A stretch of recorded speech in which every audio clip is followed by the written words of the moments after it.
પધારો. ખુશીબેનના વાલી સરસ મજાનું પત્રકારત્વ કરી રહ્યા છે. બધા ફોટોગ્રાફર મિત્રોને ધન્યવાદ અને એનું પણ આપણે સ્વાગત કરીએ છીએ. ધન્યવાદ. સંધ્યાબેનનું સ્વાગત કરે છે. ધન્યવાદ. હિતાક્ષી નાનજીભાઈ મારું 71% સાથે એમ ધન્યવાદ. કે ભાઈ ઓકે આ તો ચોમાસું માથે છે તેથી કહ્યું જરા જાવ હવે કોઈ નહીં ટોકે. ક્વોલિટી માટે તો ધીરજ પણ જોઈએ. આવી બાજુ જઈ શકો છો અને ત્યાંથી તમે ચેન્જ કરી શકો છો. કદાચ ચેન્જ થયું હોય. અહીંયા ડિગ્રી માટેના સર્ટિફિકેટ આપ્યા છે એવા નીતિન વાલજીભાઈ મકવાણા જેઓ પીએચડી થયા છે. નીતિન વાલજીભાઈ મકવાણા.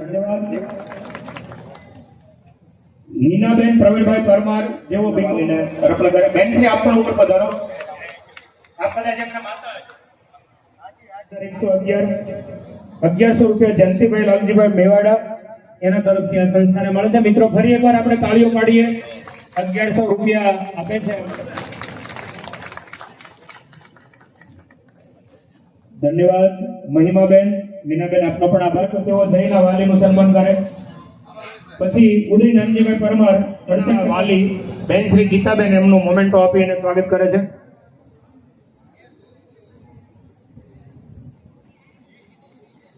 રાઠોડ અને મૈત્રી મહેશભાઈ મેવાડા જેઓ બીએ થયેલા છે 65%, 69% અને 79% સાથે એવો પધારે.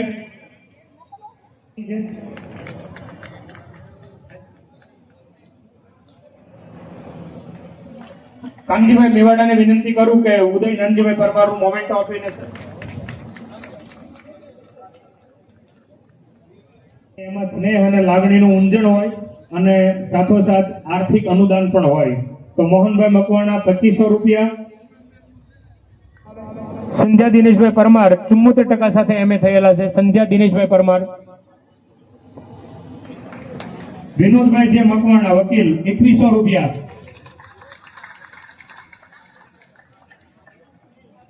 ગીતાબેન કોર્પોરેટર સિહોર તરફથી 2100 રૂપિયા.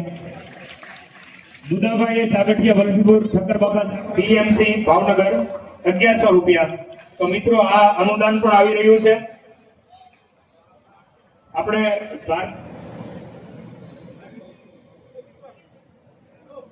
કિરણભાઈ મનસુખભાઈ મકવાણા. અરે વાહ, ચાવડા સાહેબ ની નિશ્રામાં એમ થયેલા છે. આમના બેન છે, આ નાના બેન આવે છે.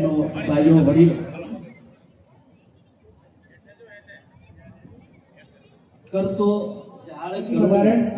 એમની સાથે ચિંતનભાઈ તુલસીભાઈ મકવાણા પધારે અને સંધ્યાબેન દિનેશભાઈ પરમાર એ ત્રણેય પૂર્વ મેયર ભાવનગરના એક સમયના પ્રથમ નાગરિક અને આપણું બધાનું ગૌરવ બાબુભાઈ મેયર.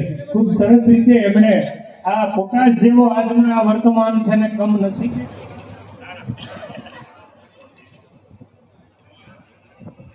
એલએલબી થયેલા આજના આ સન્માનના દોરના આર્મીના અને ખૂબ સારી રીતે એની કામ પૂરી કરી એવા બાપભાઈ ઉપસ્થિત છે.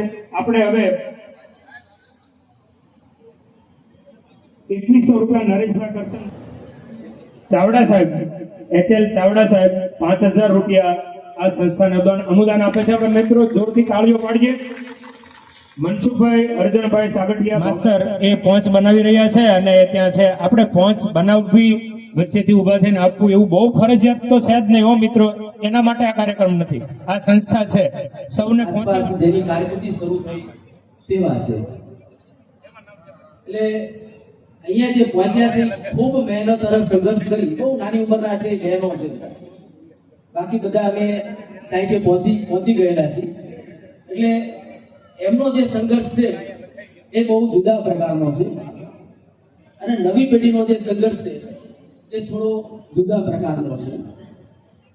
વર્તમાન સમય ભારતીય સમાજમાં આપણે કહીએ કે એક વિકાસશીલ દેશમાંથી વિકસિત દેશ બનવાની એક પ્રક્રિયા ચાલુ થઈ છે. એટલે જે પ્રથમ વિશ્વના દેશો, બીજા વિશ્વના દેશો અને ત્રીજા વિશ્વના દેશો, એટલે આપણા ત્રીજા વિશ્વના દેશોમાંથી બીજા વિશ્વના દેશો નથી બની શક્યા હજુ. કારણ કે પ્રથમ અને બીજા વિશ્વના દેશો રહ્યા એ આખી જુદા પ્રકારની એ પરિસ્થિતિ છે.